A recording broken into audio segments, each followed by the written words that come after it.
टुकड़ों जिबाब तुमने भारत जगा दिया था। टुकड़ों जिबाब तुमने भारत जगा दिया था। टुकड़ों जिबाब तुमने भारत जगा दिया था। टुकड़ों जिबाब तुमने भारत जगा दिया था। आवाज खंजरी का, आवाज खंजरी का सबको सुना दिया था। आवाज खंजरी का, आवाज खंजरी का सबको सुना दिया था। टुकड़ों जिबाब तुमने भारत जगा दिया था। टुकड़ों जिबाब तुमने भारत जगा दिया था। आवाज खंजरी का, आवाज खंजरी का सबको सुना दिया था।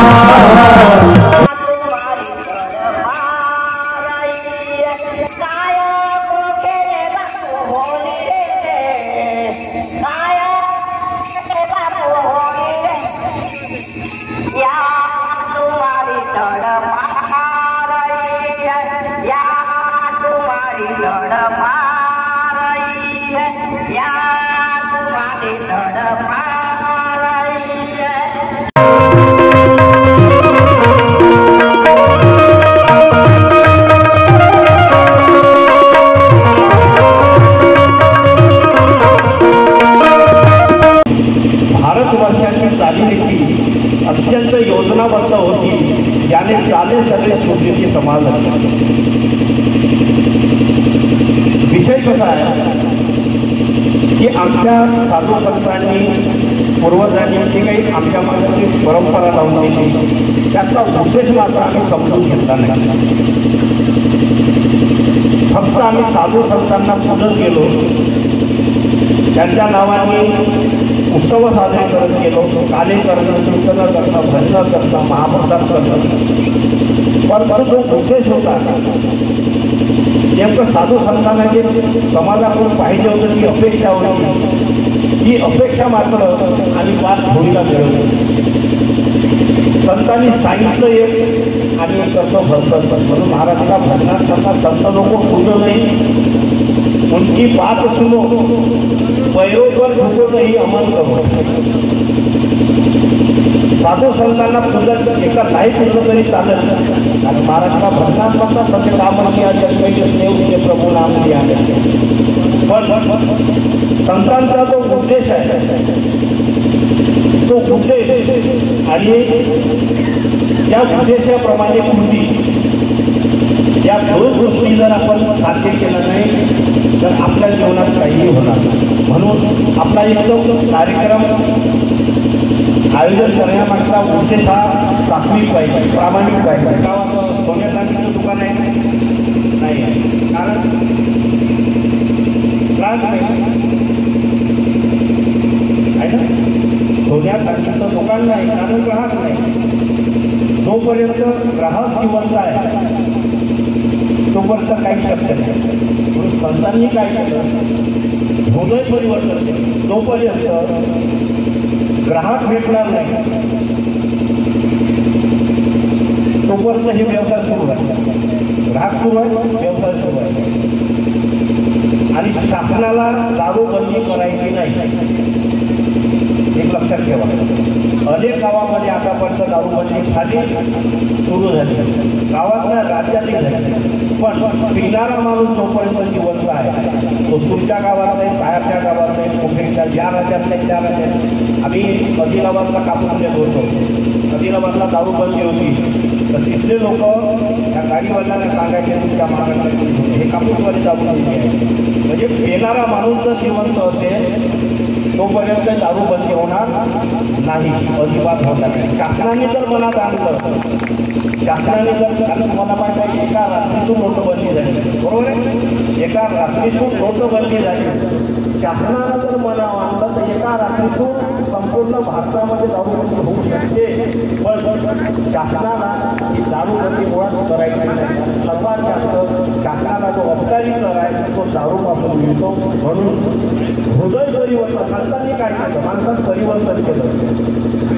माणूस मनाचा निर्धार जोपर्यंत करणार नाही की दारूच्या आधी लागणार नाही तोपर्यंत ही दारू असं सुरू राहणार आहे. कितीही प्रयत्न करा, कारण सत्य पडत आहे कमजोर, म्हणून असत्य होईल किल्लोर, त्यासाठी सत्याचे करावे कठोर प्रभावित झाले. शेवटी गाव करेतो राव न करी, पण गाव संघटित झालं पाहिजे. संघटित गाव होत नाही, कारण आता गावागावात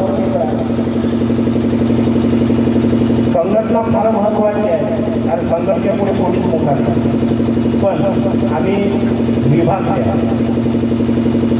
ज्या पक्षाचा त्या पक्षाचा ह्या जातीचा ह्या धर्माचा यांना आमचा धारा पक्षाला झाला. मला उदाहरण सांगायचं तर आमचा उद्देश जर प्रामाणिक असेल आणि उद्देशासोबत कृती जर चालली असेल तर आपला कार्यक्रम यशस्वी होतो, कोणताही असतो.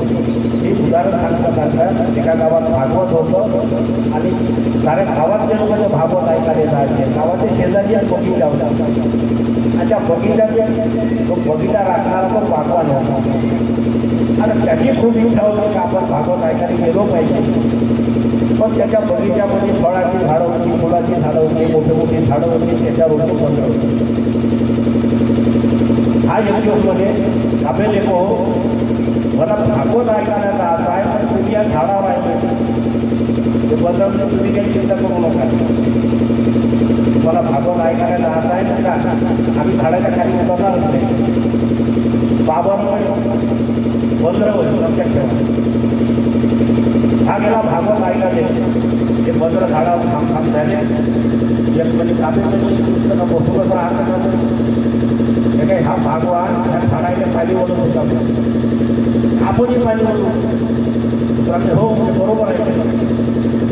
आता दुसरा म्हणजे पण झाडाचे पाणी याच कोणत्या झाडाच्या पाणी घ्या त्याच्यात संस्थांना लोक लावलं सोपी गोष्ट आहे. झाड उकळून पाहतात, त्याच्या मुळ्या जमल्या असतात, त्याला जास्त पाणी घ्या, त्याच्या मुळ्या असतात त्याचे कमी पाणी घ्या. बदल उचल सारा सध्याला सोडून ठेवला. भगवान आला देवाचं हेच ठरलं. तात्पर्य काय, बदलाचा उद्देश चांगला होता, उद्देश वाईट होता का नाही, चुकीच होती. आणि असंच होता आता उद्देश खूप चांगला होता. धुलीवंदनाचा उद्देश फार चांगला आहे. आणि ती सांगतो एक गोष्ट लक्षात ठेवा, या धुलीवंदनाच्या माध्यमातून सर्वात मोठा सर्वात जास्त खर्च जर मोठा होत असेल तो एक पाण्याचा. आणि जन्माला आली तेव्हापासून आजपर्यंत कोणीही देव पाहिला नाही आणि कोणालाही देव दिसणार नाही. आचरणाविना देव कोणीही पाहू शकत नाही. आचरण शुद्ध केल्याशिवाय प्रपंच नीट लागू शकत नाही, शेती चांगली होऊ शकत नाही, शिक्षण चांगलं होऊ शकत नाही. धुलीवंदनाचा कार्यक्रम आपण घेतो तो सुद्धा स्वतःपासून आचरण करायचं, नंतर लोकांना सांगायचं. तुमच्या इथं आल्यानंतर प्रत्येक माणसाने प्रत्येकाला गुरुवाराचा टीका लावला. गुरुवाराचा टीका लावणं वाईट नाही, पण हा धुलीवंदन आहे, ज्याच्या डोक्यात टोपी आहे त्यालाही टीका लावला गेला. मन के लगामों को सदा खेचे विचारी राहावे. मन जिंकत साधी गोष्ट नाही होऊ शकते. मनावर ताबा जर झाला तर एखादी गोष्ट आपली नाही पेल. मन के लगामों को सदा मना लगाम लावा त्या महाराज तेव्हा भक्त प्रल्हाद सांगते. मन के लगामों का सदा खेचे विचारी राहावे, वैराग्य को धारण करे भक्तानी की चाहे. उल्टी नजर से देखता उल्टी नजर से देखता जैसा उसे जन्मी ने ईश्वर उसी का बना दिन रात को आके दिन रात नारायण नारायण. नाही तरला शेवटी पुणे तिथे ते पूर्ण करी जगाचा तोल होते सावली, परंतु केल्याचा स्पर्श नसे अंतरी चमत्कारी संत येते. संत आबाजी मला बसून आहे, त्यांनी ठरवलं का मला गाव चांगलं करायचं आहे, गाव आदर्श करायचा आहे. महाराज म्हणतात संत की पूरी तपस्या संत के बाद है, जो भक्त उनके सही वक्र के आवाज है. सही आहे तुम्ही विसरू दादा अंत करा कोणतं काम घेतो करू दाखवते. जो भक्त उनके सही वक्र के आवाज है. संत की होगी तुम्हारी भंडमी चाले, निर्मल बने वातावरण शांती का आव्हान आहे. पुण्या गावात फिरा झगडे सुरू आहे आता. या गावात फिरलो झगडा नाही आहे. डीजे वाजवला आवाज दिला चंद्राने बिचारे म्हणजे आधीनं घेतात तलवार उत्तर राज्यातली जगावर त्याची स्थानिक प्रचार प्रभावी झाली शब्द आहे. म्हणून गाव चालवू शकते. महाराज म्हणतात वाक्य आहे कोणतं मनके लगामों को सदा लगाम लावा म्हणाले.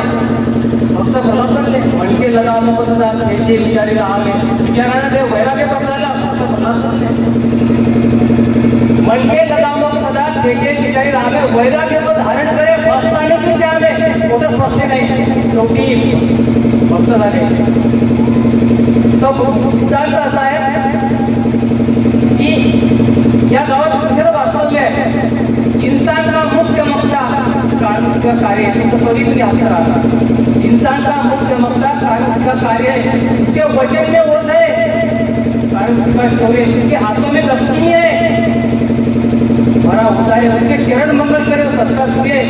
तुम्ही जर ठरवलं गाव चांगलं करायचं तर सदैव तुमच्या हातामध्ये लक्ष्मीचा वास आहे. हे गाव चांगलं करू शकते, आदर्श करू शकते. पहिला यज्ञ झाला शिबिराचा, दुसरा यज्ञ स्वच्छतेचा, तिसरा यज्ञ दारूबंदीचा.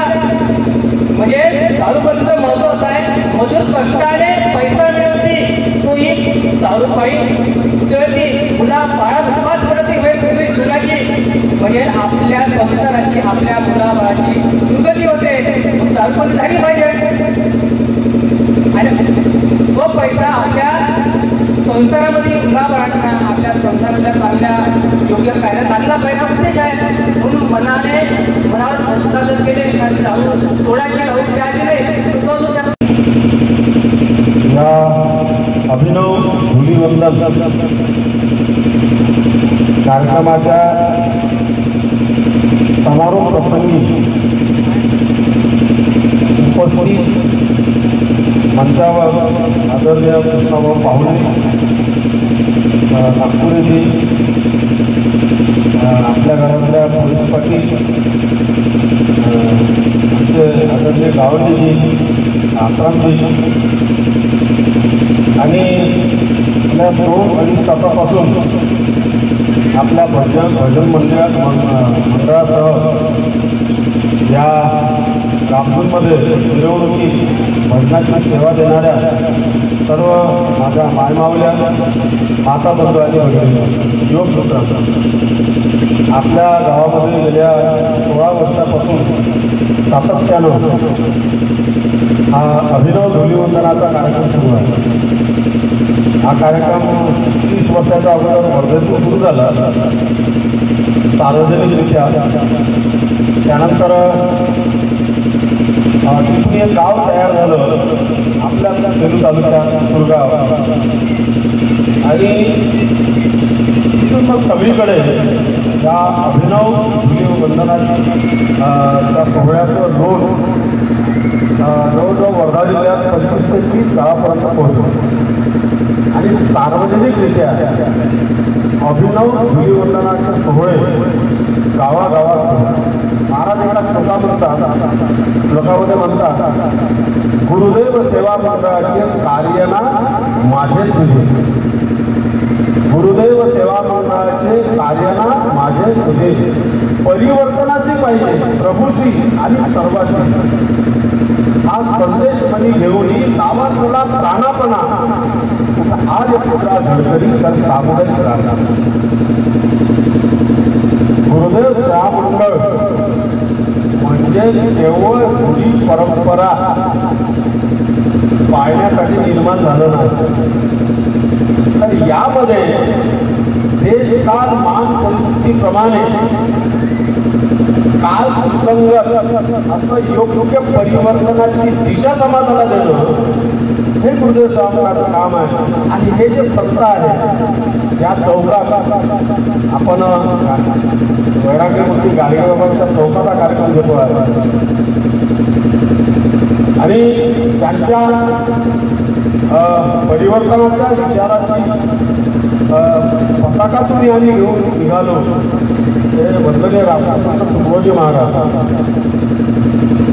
आणि विशेष म्हणजे बाबासाहेबांचं सभागृह आपल्या समोर आहे. तिथे 2-3 वर्ष आपण कार्यक्रम घेतला होता. ज्या गाडगे बाबाच्या कीर्तनात तसाही डॉक्टर बाबासाहेब आंबेडकरांचा विषय काही कीर्तन भजन नव्हतं, नाही, हे कुठे कुठे वाचलंही नव्हतं. परंतु भारतरत्न डॉक्टर बाबासाहेब आंबेडकर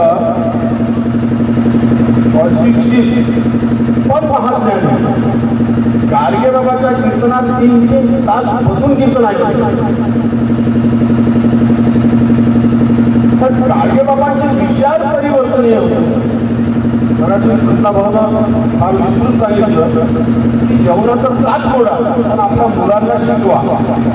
त्याचा आपण हा विचार बाबासाहेबांना खूप पटला आणि आपल्या कीर्तनामधून कर्मवीर भाऊराव पाटील, पंजाबराव देशमुख, डॉक्टर बाबासाहेब आंबेडकर यांच्या कार्याचा गौरव गाडगे बाबा करत होते आणि समाजाला आवाहन करतो त्यांच्या कार्याला साथ द्या, त्यांना मदत करा. हे एक परिवर्तनाची लाभ त्यावेळी होती आणि म्हणून या बाबासाहेबांच्या पुण्यानं दलित समाज शिकला, पण काही इतर लोकांना सुद्धा लोकांना प्रेरणा मिळाली. त्यांच्याही मुली बाई शिकायला लागल्या, आता मोठ्या मोठ्या हुद्द्यावर आहे. विद्वान अनेक आहे या देशात, बुद्धिवान लोक आहे. डिग्र्या घेणारे आता बाबासाहेबांपेक्षा 1-2 डिग्र्या जास्त घेणारे कदाचित लोक असतील, पण बाबासाहेबांनी आपली विद्वत्ता, आपल्या डिग्र्या, आपला बुद्धी सामान्यवाद हा केवळ दलितांसाठी वापरला नाही, तर या देशाचा खऱ्या अर्थानं तो सर्वसामान्य माणूस खऱ्या अर्थानं दलित होता, ज्याला कुठेही न्याय नव्हता, त्याच्यासाठी आपला बुद्धी सामान्यवाद डॉक्टर बाबासाहेब आंबेडकरांनी वापरला आणि भारतीय संविधानाची रचना केली. तसं हे गाव, या गावात कधीही असतात धार्मिक जातीचे असतात, त्याचा संघर्ष नाही पाहिजे. आज गावात मंदिरच एवढे आहे. गाडगेबाबा बाबासाहेबांचा सभागृह हे मंदिर आहे आणि सर्व उत्सवामध्ये सर्व समाज सहभागी होतो. सर्व धर्म समभावाचं मी आता खूप फिरलो. गेल्या जवळजवळ 45 वर्षात संपूर्ण विदर्भ फिरलो.